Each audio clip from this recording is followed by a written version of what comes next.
have a new dog. I have a He's new not dog. new. He's 10 years old. He's going not on new. 11. He's 10 years old, going on 11. He came into my life But in he came Florida. into my life My in dad Florida. passed away a few weeks ago, and My dad the dog passed was away a his few weeks constant ago, companion and for the dog 8 was years. his constant companion So we for felt 8 he years. deserved better than better a shelter. than a shelter. And among my siblings, I was the only one who had a chance of taking care of the dog. Who had a chance So to take care of the dog. We used the car that was in Florida, packed it with everything belonging to the dog. Packed it with my everything sister and I belonging to drove the dog. 95 My sister north and I drove from Florida. 95 north of Florida. Two things we found out about the dog. Actually, both my dad had told me. But it was only when it happened that I go, only when I told him that I said, oh yeah, Dad One told was me. Driving 95. One was It was a long trip. I don't like to trip. drive. Driving 95, he's in a crate in the back seat, and it starts to rain. And we turn on the windshield wipers. He goes berserk. He barks and chases the windshield wipers from one side to the other within his crate in the back seat. Just the noise level is intense. So we take the first exit off 95 and we go to one of those mobile mini mart things, looking for a tarp that we can cover the cage with. Find a no tarps in the mini mart. So we come back in, we go into the trunk, and we find his bed with a little lambskin mattress thing in it. So we take it out and we wedge it in front of the cage so that in theory he can't see forward. And then we get back on the road. It's pouring rain when we're doing this too. Pouring rain when the trunk is open and we're looking for something that we can drape over other than underwear or something. Just something to put in front. So we get back on the road again. Windshield wipers going, and the dog can't get a good view, but he races from edge to edge of this crate, trying to get his eye somewhere so that he can look out there and see. And as soon as he can see it, he starts barking and barking and barking again. So part of the trip we tried to just drive we kept readjusting the mattress, and eventually we got out of the rain. The first night that we stopped, we took the dog in the back door of the hotel. Actually, that hotel did allow pets, but I didn't want to discuss it. So one of us checked in the front door, and the other one came in the back door with the dog. And he didn't make a noise all night. In the morning, dog out the back door. The other one went to the front counter and checked out. And the other one went to the front counter. However, my sister doesn't like this kind of shady dealings. So she said, as we're driving through Washington and then up through Baltimore during rush hour, that she will pay the extra premium. We'll just go to any hotel. She'll pay the premium for getting the dog in the room. I said, that's fine. So we get off the first exit after Baltimore, and both hotels greet her at the desk to tell her greet her at the desk to tell her no pets allowed. We get back on 95, go on to the next exit. However, in getting off, we make a wrong turn, and we spend a half an hour going through the countryside. We're both like nerves very tight, driving all day. So we get back on. Next exit we get off, it says there's two hotels there. One is the Super 8, I think that's the name of the chain, and the other is the Pond Motel. So we pull into the parking lot. The office at the Pond Motel doesn't seem to be really lit. So she goes into the Super 8 one.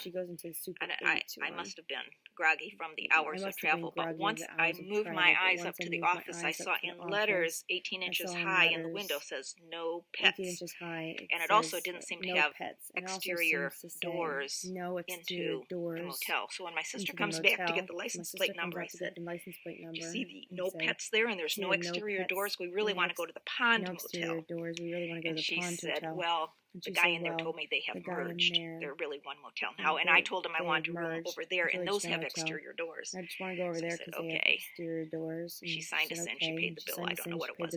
We drive over to the Pond Motel.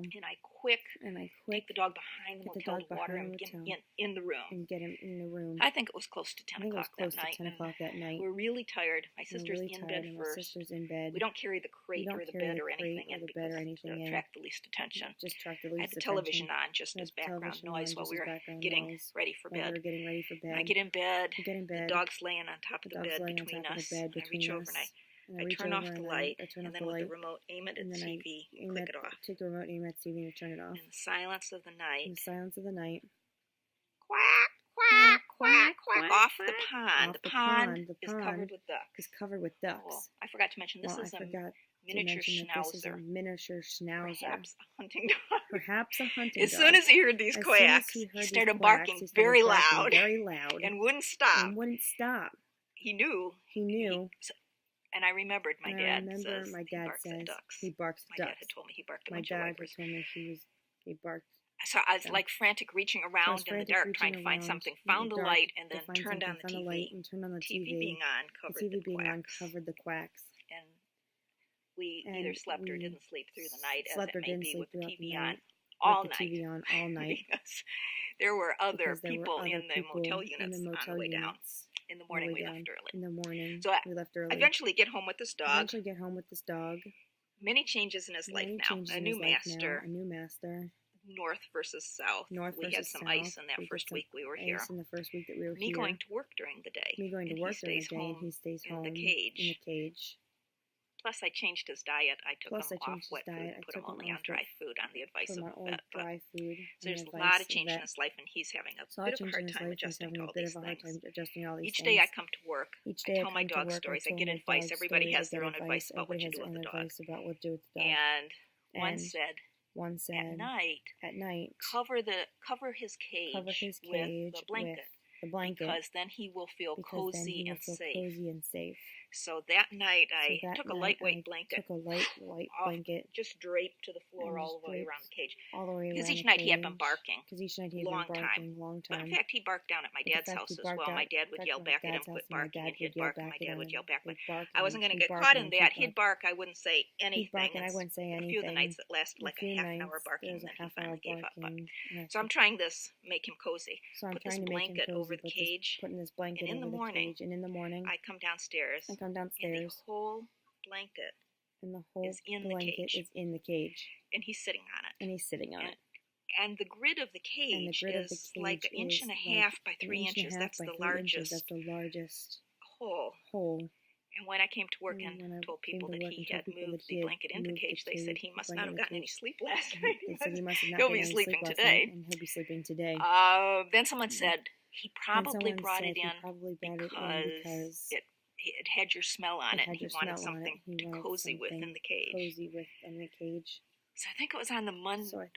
We went through a weekend, and I think he thought he had rehabilitated me, because of course I was there all weekend. Comes Monday, the big shock. I put the blanket in the cage to make him feel cozy, and left for work. And when I came home from work, he had shredded this blanket into pieces so small that I had to use a vacuum cleaner to pick them up. So he was exhibiting his anger at me. So I put him on his leash, and we went out for a walk around the block, and I made him heel every little step of the way, right at my foot, all the way around the block. When we got back, I took him over to this pile of shreds, and I held real close, and I said, no, I'm not happy about this. And I didn't pay him any attention all night. He really follows me around everywhere. That night was the first night. There was not a bark all night. And the next day, I put only his sheepskin mat in the cage and some water. And each day up to then, usually he'd upset everything in the cage, the water, the food, everything. So I stopped putting the food in there, but didn't leave water in there. The next day, after our little talk, I came home from work, and he's sitting on his sheepskin mat. Nothing has been upset in the whole day in the cage. And since then, I think we've come to an understanding.